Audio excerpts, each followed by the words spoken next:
Now that we've discussed the biochemical makeup of cells, we're ready to turn our attention to the organized structures of cells, and we can start delving more deeply into important aspects of cellular function.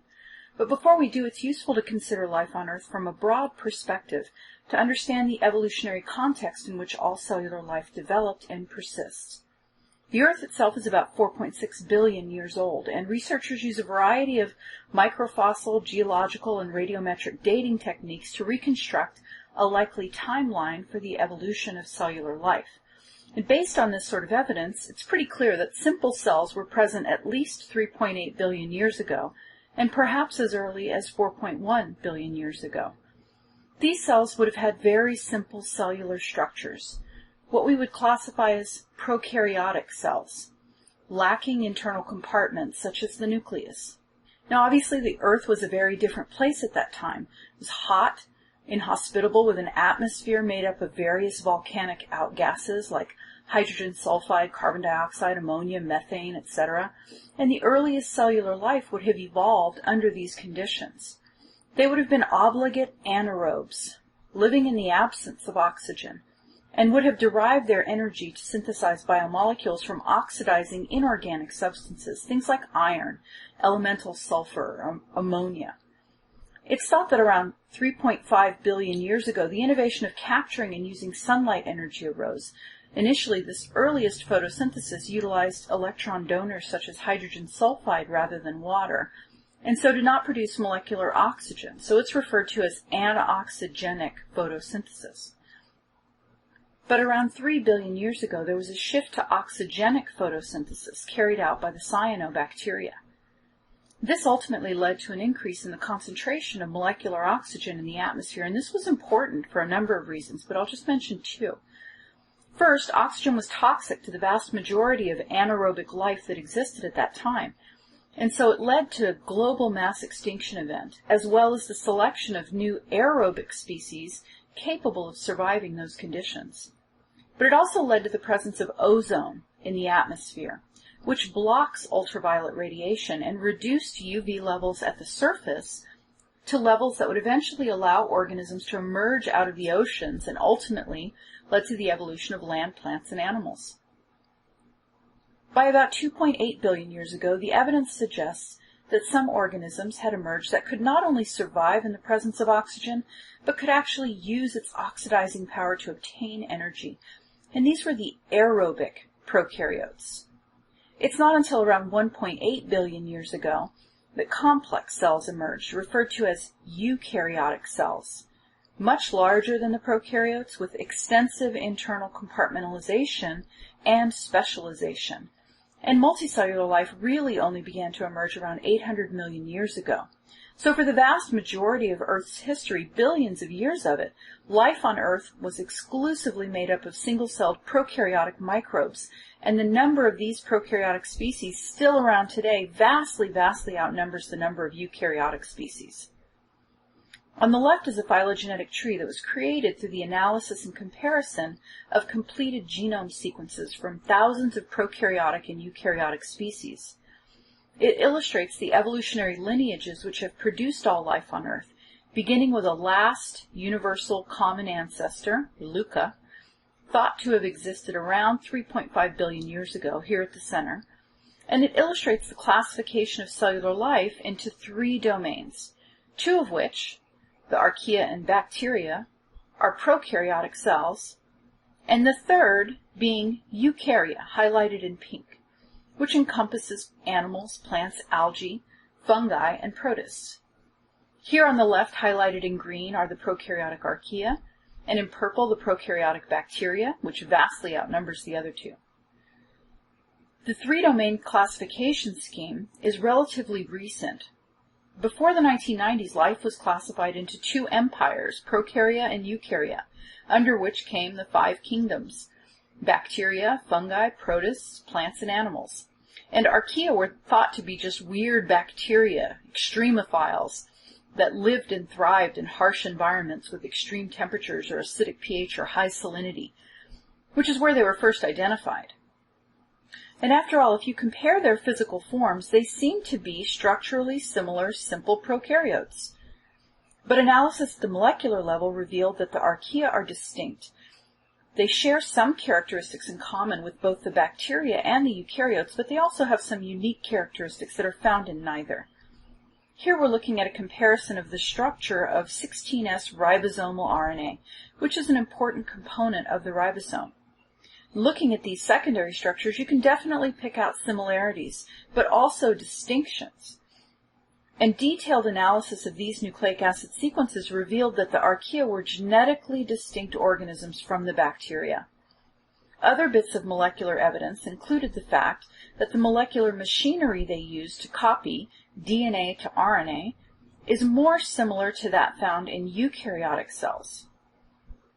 The cell walls of archaea have a different composition from bacterial cells, and their cellular membranes have phospholipids with many unique features not found in either bacteria or eukaryotes. For example, they use the opposite enantiomer of glycerol to build their phospholipids than that used by bacteria and archaea, and some of their phospholipids are actually two-headed molecules that pass all the way through the bilayer. The list could go on, but the basic idea here is that based on molecular criteria rather than superficial physical criteria, all life forms are classified as belonging to one of these three domains. The bacteria, consisting of broadly distributed single-celled microbes. The archaea, also prokaryotic, less broadly distributed and capable of thriving in some of the most extreme environments on the planet. And the eukaryotes, which encompasses both single-celled and multicellular life forms among the fungi, protists, animals, and plants. We're just going to get a brief overview of commonly observed structural features of prokaryotic cells, and we'll spend most of our time on the more complex eukaryotic cells, but I strongly urge you to take a microbiology class. Even if it's not required by your educational plan, you will be amazed by the structural and metabolic diversity of bacterial and archaeal species. So let's take a look at the general structure of a prokaryotic cell. Here we're looking at a cartoon representation of a typical rod-shaped prokaryotic cell, such as E. coli found in your gut. Other common shapes for prokaryotic cells are round or spiral-shaped, as shown here on the left. A defining characteristic of prokaryotic cells is their lack of internal compartmentalization. In other words, there are no membrane-enclosed subcellular domains. Like all cells, they have a cellular or plasma membrane, but inside that is one common aqueous cytoplasm. Prokaryotic cells typically have one circular DNA molecule, or chromosome, containing the main cellular genome. As we've discussed before, this DNA will be compacted through supercoiling, and the region of the cytoplasm containing the DNA is referred to as the nucleoid. In addition to this main chromosome, most prokaryotes will have small extrachromosomal DNA molecules, also circular, called plasmids. These contain non-essential genes that may be useful under some conditions, antibiotic resistance genes, for example. Prokaryotic cells have mechanisms to swap these extrachromosomal plasmids even among different species, which is one reason that antibiotic resistance tends to spread so easily among different species. Ribosomes would be present in the cytoplasm, and like in all cells would be composed of two subunits, each of which is a complex containing several ribosomal RNA molecules and dozens of individual polypeptides. Prokaryotic ribosomes, though similar in structure to eukaryotic ribosomes, are smaller in size and are referred to as 70S ribosomes. S stands for Svedberg unit. It measures the rate of sedimentation under centrifugal force. The smaller the size of the molecule, the slower the rate. Whereas eukaryotic ribosomes are 80S. All other important cellular biomolecules would also exist within this common cytoplasmic soup: amino acids, tRNAs, cellular enzymes, and so on. Outside of the plasma membrane, we would likely find a cell wall to provide structural support to the cell. This cell wall consists of a matrix of protein and carbohydrate called peptidoglycan. Outside of this, many prokaryotes secrete an additional slimy layer of carbohydrate molecules that form a slimy capsule. This capsule provides protection against immune recognition in some pathogenic organisms, and so it can be associated with virulence or ability to cause disease. Many prokaryotes contain numerous finger-like protein projections on their surface called fimbriae that enable them to adhere to surfaces, to one another, and to host cells. So these are also associated with the ability to cause disease in pathogenic species. Finally, many prokaryotes are capable of locomotion. They swim through their environment propelled by the rotation of one or more flagella, helical tail-like protein complexes connected to membrane-embedded motors that rotate, powered by cellular ATP. You can see both the fimbriae and flagella of Salmonella in this electron micrograph down here at the right. Now again, this is a very brief overview of the commonly observed cellular structures and features, but there's an incredible level of diversity among the millions of distinct prokaryotic species, and you should really take a microbiology class to learn more about them. For the rest of this video, though, we're going to turn our attention to the more structurally and functionally complex eukaryotic cells, such as we might find making up the unicellular fungi and protists, as well as multicellular plants and animals. What we're looking at here is a cartoon representation of a so-called typical animal cell, highlighting commonly observed features of all or nearly all eukaryotic cells. In a moment, we'll talk about some specific features found in other eukaryotic cells, plants, protists, and fungi. The first thing that we notice immediately is that the structure of the eukaryotic cell is more complex than that of the prokaryotic bacteria or archaea. There are numerous membrane-enclosed subcellular compartments called organelles, each of which has its own specialized function to contribute. This is analogous to the way that distinct organs and organ systems contribute to the function of a multicellular organism like an animal, hence the name organelle or little organ. We'll talk about them in a moment, but before we do, I want to point out similarities that exist between all cells, regardless of whether they're simple prokaryotes or more complex eukaryotes. All cells are made up of protein, carbohydrate, lipid, and nucleic acid. All cells are bounded by a cellular membrane made up of a backbone phospholipid bilayer with embedded proteins, which serves as a barrier allowing regulated transport. All cells use DNA as their heritable material. All cells contain ribosomes that enable protein synthesis to occur. All cells utilize enzymes, biological catalysts, to speed up chemical reactions that are necessary for life. All cells have an aqueous gel-like cytoplasm in which all this stuff is suspended and interacting, so lots of commonalities, reflecting our shared evolutionary heritage. But what's distinct about eukaryotic cells is this extensive compartmentalization and specialization of function. So let's turn our attention to these organelles in order to better understand what they do. Let's start with what's typically the largest organelle, the nucleus. The nucleus is the organelle where DNA is stored, organized, and regulated.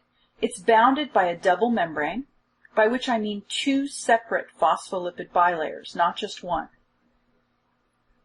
This double membrane is referred to as the nuclear envelope, and transport of materials into and out of the nucleus is regulated by thousands of nuclear pores that span the envelope. Outside of the nucleus is a convoluted membrane-enclosed compartment called the endoplasmic reticulum, which can be subdivided into two types: rough endoplasmic reticulum, or rough ER, so called because its surface is studded with ribosomes, and smooth endoplasmic reticulum, which lacks ribosomes. Just based on the fact that ribosomes are found in association with the rough ER, you might suspect that it plays some role in protein synthesis, and you'd be right.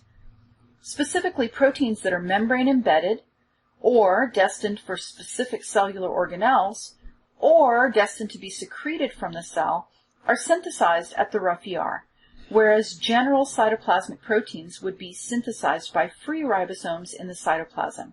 We'll look into the details of this more in a minute. So if smooth ER isn't involved in protein synthesis, what does it do?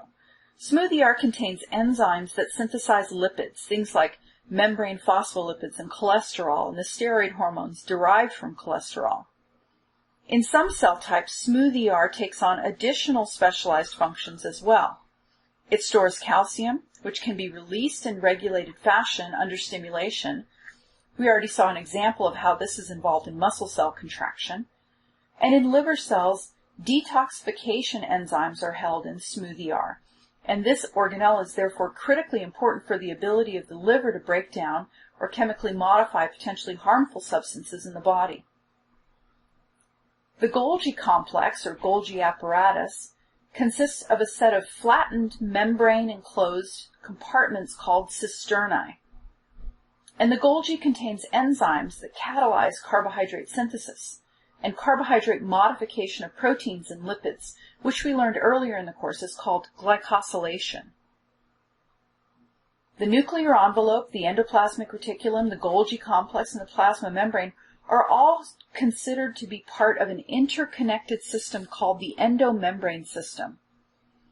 Membranes or membrane-enclosed compartments that are either physically contiguous with one another or that send and receive materials among themselves through the use of membrane-enclosed vesicles.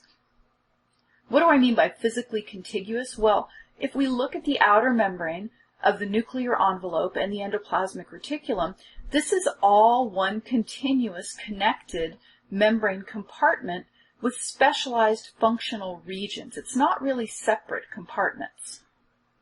The Golgi is separate from this system, but communicates with it and with the plasma membrane by means of vesicles which can break off from one compartment as little membrane-enclosed spheres and fuse with another membrane-enclosed compartment to deliver its contents. We'll talk more about trafficking through the endomembrane system in a bit, but let's look at the other organelles and cellular structures first.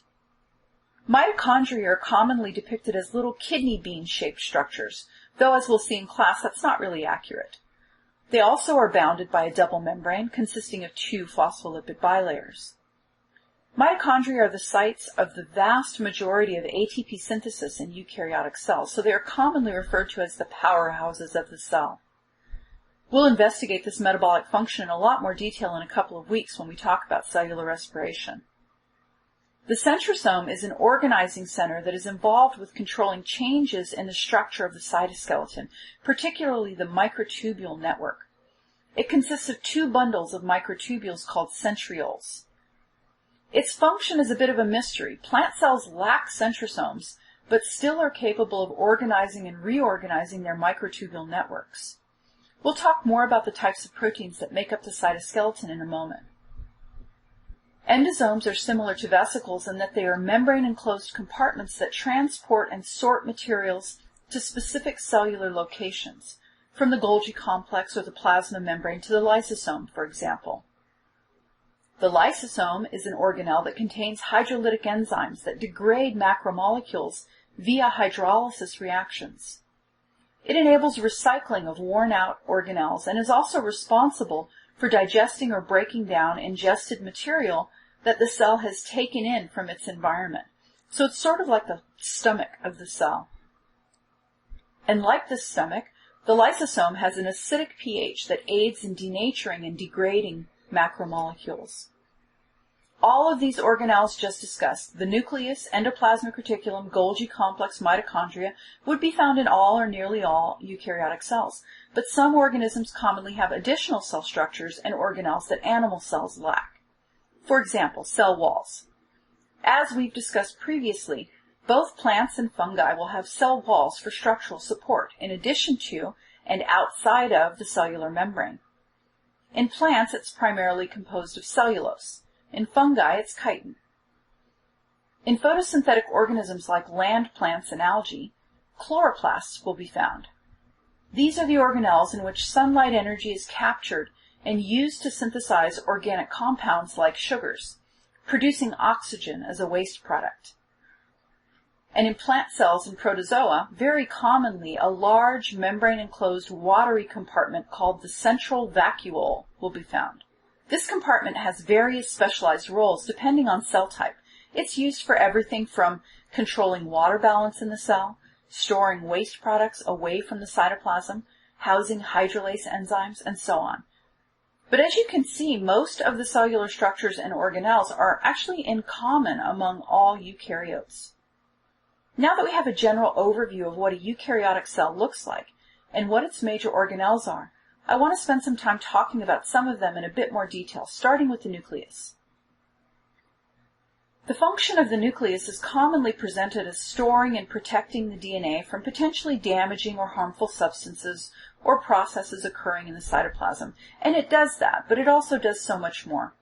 We first need to understand that the DNA is not just randomly smushed into the nucleus. It's actually highly organized into specific subnuclear domains. And this organization and regulation is critically important for normal expression of the genetic instructions in the DNA. Genes that are copied at high levels tend to be localized together in regions where the molecular machinery responsible for that copying are also localized. Genes that aren't copied much would be found in other domains. You can actually observe this domain structure using simple light microscopy by adding a dye that binds to nucleic acid, as we see in this light microscopy image. As expected, we see staining of the nucleus. But within the nucleus, there's a darker staining region called the nucleolus. This is the domain of the nucleus where hundreds of copies of ribosomal RNA genes are localized and copied at high levels. Since there's so much ribosomal RNA here, this nuclear region stains a darker purple. This is also the site where ribosomes are assembled before being transported out of the nucleus. The same type of domain organization is maintained for the other genes in the genome as well. There are many proteins that contribute to this organization. Among these are proteins of the nuclear lamina. The nuclear lamina is a network of proteins that line the inner membrane of the nucleus and that interact with the chromatin fibers of DNA to organize its nuclear localization and the overall architecture of the nucleus. The importance of these proteins in regulating cellular function is revealed by the very rare clinical syndrome Hutchinson-Gilford-Progeria syndrome, which is a genetic disorder caused by a mutation in one of these nuclear lamina proteins called lamin A. In the fluorescence microscopy image on the right, you can see the disruption in the shape of the nucleus of a cell from an individual with this disorder compared to a control nucleus. Individuals with this disorder suffer from highly accelerated aging and typically die in their late teens or early 20s. They show classic physiological disorders associated with aging, including superficial things like hair loss and thinning of the skin, but also cardiovascular disease, osteoporosis, and other things like that. It's not clear exactly what causes the rapid aging, but molecular studies have shown that the disrupted nuclear architecture is correlated with the disruption in the normal expression of thousands of cellular genes. There are a number of labs investigating this disorder, not just to be able to help those rare individuals directly affected, but also because presumably understanding the molecular basis for this rapid aging disease will provide insight into disruptions in gene expression that might be associated with normal aging and its disorders. Until the late 1990s, the location of DNA in the nucleus was thought to be random. We now know that that's not the case. It's highly ordered, and that is critical for normal gene function. There are a lot of research labs working to understand the molecular details of this organization more fully. I'd like to spend a bit more time discussing the endomembrane system and its role in membrane and protein trafficking within the cell. As I said earlier, the rough ER is the site of protein synthesis for specific types of proteins, those that are destined to be secreted outside the cell, sent to a specific cellular organelle, like the lysosome, or that are embedded within membranes, say a cell surface receptor, for example. So how does this work? And how does the cell know the destination of a given protein? It turns out that this information is going to be encoded in the amino acid sequence of the protein itself. Let's look at a specific example to see how this would work. A hydrolase enzyme that is destined to reside in the lysosome compartment. The gene encoding this hydrolase would be housed in the nucleus, of course. As we've talked about before, the gene would be copied to mRNA, and that mRNA would then be transported out of the nucleus and would interact with a cytoplasmic ribosome to initiate the process of translation, or protein synthesis. The ribosome will move along the mRNA, and tRNA molecules will deliver the correct amino acids specified by the sequence of nucleotides in the mRNA, and the protein will begin to be assembled, exiting the ribosome through the top. Now, if this is a protein that is destined for the lysosome, or for the plasma membrane, or to be secreted from the cell, the first 20 or so amino acids will act as a molecular signal that this protein has a specific destination and must be built in the rough ER in order to be transported to its destination correctly. After those 20 or so amino acids emerge from the ribosome, a protein RNA complex called the signal recognition particle will bind to the ribosome and cause protein synthesis to stop.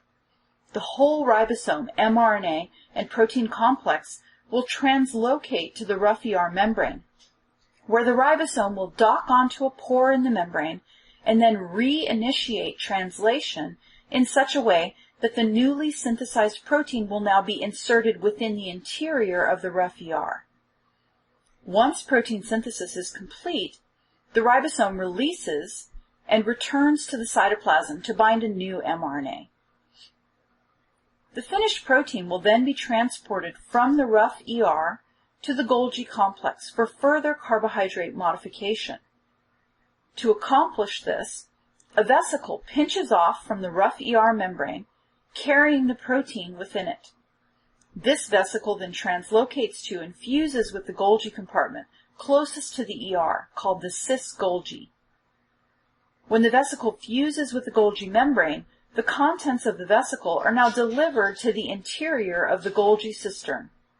Inside the Golgi, glycosylation enzymes recognize specific amino acid sequences in the hydrolase enzyme polypeptide and add the appropriate carbohydrate groups to the protein. In the case of hydrolase enzymes bound for the lysosome, it's a phosphorylated mannose sugar, or mannose 6-phosphate. This carbohydrate modification serves as the molecular signal that gets the hydrolase to its final destination. The hydrolase will dock onto a mannose 6-phosphate receptor protein in the Golgi membrane. This region of the trans-Golgi membrane will pinch off, forming a vesicle, and then translocate to the lysosome. Once the vesicle fuses to the lysosome membrane, the hydrolase is delivered to its destination.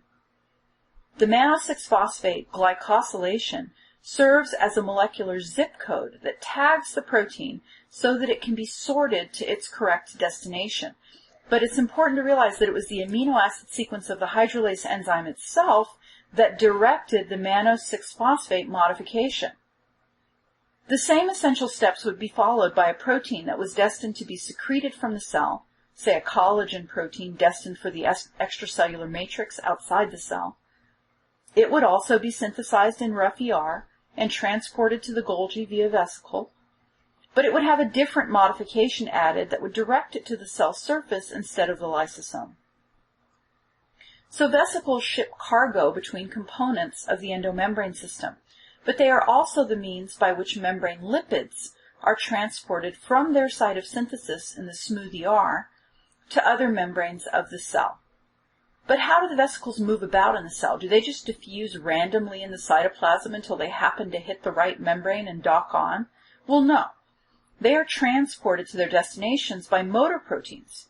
But to understand how that works, we need to know a bit more about the interior cytoskeleton of the cell, which is responsible for maintaining or changing cell shape, but also forms transport tracts along which intracellular cargo gets hauled around.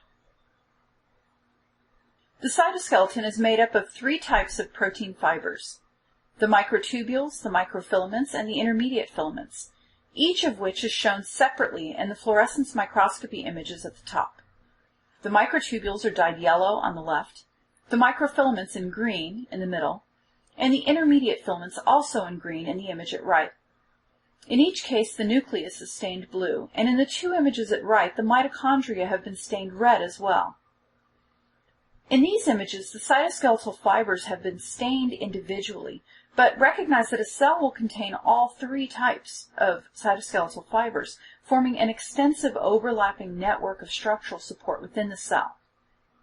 These cytoskeletal fibers are made up of different types of proteins, and they all contribute to the function of maintaining cell shape.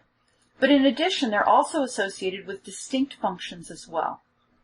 Let's first talk about the intermediate filaments, so named because they're intermediate in size between the microfilaments and microtubules. The intermediate filaments are more static in structure and are typically associated with structural support, maintaining cell shape, and tethering cellular organelles in shape. Intermediate filaments are made up of a number of different types of fibrous proteins, keratin, for example, that wind around one another to form strong rope-like fibers. The microfilaments, on the other hand, are made up of globular actin proteins that associate to form fibrous filaments. Microfilaments also contribute to structural support, but they are more dynamic in nature. They can be assembled by adding globular actin at the ends or disassembled by removing actin proteins, so they can grow or shrink in size. Changes in the actin filament network can drive overall changes in cell shape and even cell movement. We previously discussed the importance of the microfilament arrays in muscle cell contraction. Microtubules are also made up of globular proteins, but instead of actin, it's tubulin proteins that self-assemble end-to-end to form the wall of a hollow cylinder, hence the name microtubule. As we'll see when we talk about cell division, microtubules are critically important for the transport of copied DNA to daughter cells during cellular reproduction. But more generally, they function as cellular superhighways along which cellular cargoes like vesicles are moved by motor proteins. There are several different families of motor proteins that have different roles in transport or in cell shape change, and we already talked about myosin motors that facilitate muscle cell contraction. An important family of motor proteins that move cargo along microtubules is the kinesin family. Here's the structure of one of the best characterized kinesin proteins, referred to as conventional kinesin, shown moving a vesicle along a microtubule track. These proteins have microtubule binding domains, shown here in pink, so-called neck linker domains, shown in yellow, a coiled coil domain through which two kinesin polypeptides associate with one another, and cargo binding domains at the end, which here are interacting with the vesicle as cargo. Similar to what happens with myosin motors to drive muscle cell contraction, ATP energy is able to drive a shape change in the kinesin protein, specifically down here in the neck linker region of the protein, that induces movement along the microtubule that looks a bit like walking. We'll watch an animation to see how that works. Here we see a kinesin protein binding to a microtubule via the microtubule binding domain, shown in blue. It docks on, and that red region of the protein is the neck linker domain, and you can see the shape change that happens when an ATP molecule binds to that microtubule binding domain. New ATP comes in, that neck linker shape changes and essentially throws that back foot or microtubule binding domain forward. And so in this way, with each ATP that binds and is then hydrolyzed, the kinesin takes one step down the microtubule. It's important to recognize that this is happening at a much faster pace in cells. These kinesins are thought to take around 100 steps per second in cells, and each step requires the hydrolysis of one cellular ATP molecule. So as you can see, the energy used just for cellular transport is enormous. Looking at a typical cartoon blobby diagram of a cell, you might think to yourself, why spend all that energy? Why not just let the vesicles diffuse through all that empty aqueous solution until they eventually hit their target? Save your ATP, right? Well, the truth is that the cell cytoplasm looks nothing like typically depicted in cartoon form in a textbook. It's a noisy, incredibly crowded place, chock full of different types of small molecules, proteins, ribosomes, cytoskeletal fibers, and so on. Here's what an actual cell cytoplasm looks like. What we're looking at in this image is a view of a pancreatic cell, specialized to synthesize and secrete the protein hormone insulin, so it has a very well-developed endomembrane system. This is a real electron microscopy image of a real cell, not a cartoon diagram. The image has been false colored to highlight the different organelles and structures. Here in the center are the 7 cisternae, or compartments of the Golgi complex, in light blue, pink, cherry red, green, dark blue, gold, and bright red. Around the Golgi, in yellow on all sides, is the endoplasmic reticulum. We can see some membrane-bound ribosomes in blue. And all these orange speckles out here are free cytoplasmic ribosomes, not associated with the rough ER. Different types of vesicles are shown in purple, bright blue, white, and red. Microtubules are here in green, and these big green blobs are actually mitochondria. So what do we learn from this? The cytoplasm is less like a watery solution and more like a dense gel filled with stuff. If you were going to rely on diffusion to move cargo around in this mess, you'd be waiting a long time for anything to get anywhere. Here's another animation from the folks at Harvard BioVisions to really drive home how crowded the cellular cytoplasm is and the role of motor proteins in moving vesicles, organelles, and other materials around in that environment in a directed fashion.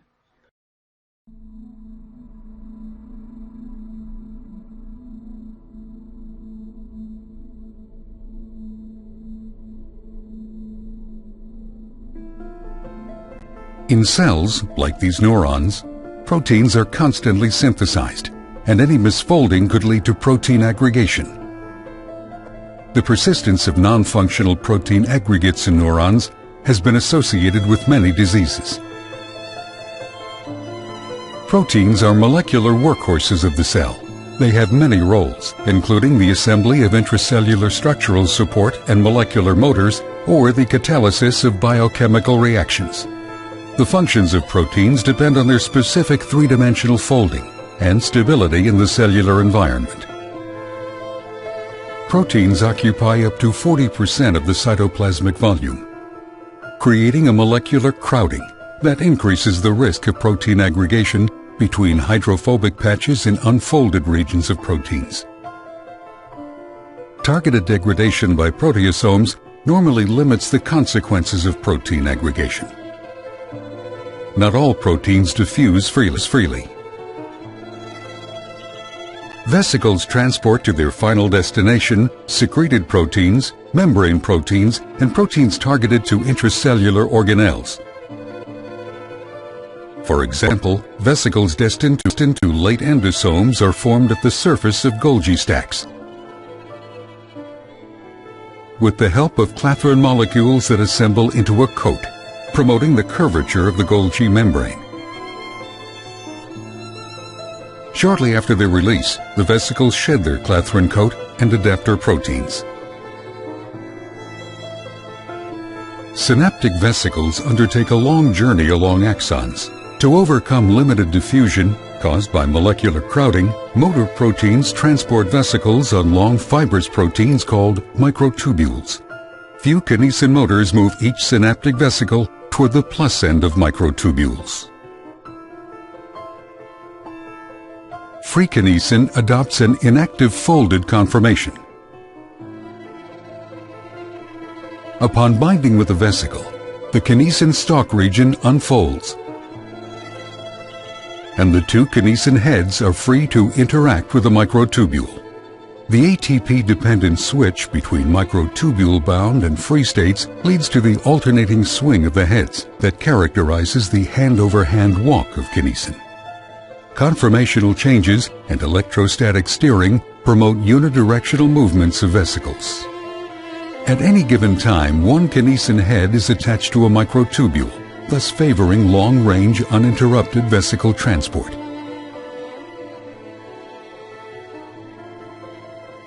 If a vesicle detaches, its very limited diffusion increases the probability for fast reattachment. In the crowded environment of the cell, mutations altering protein folding increase the risk of aggregate accumulations, which play a key role in the pathogenesis of many neurodegenerative diseases.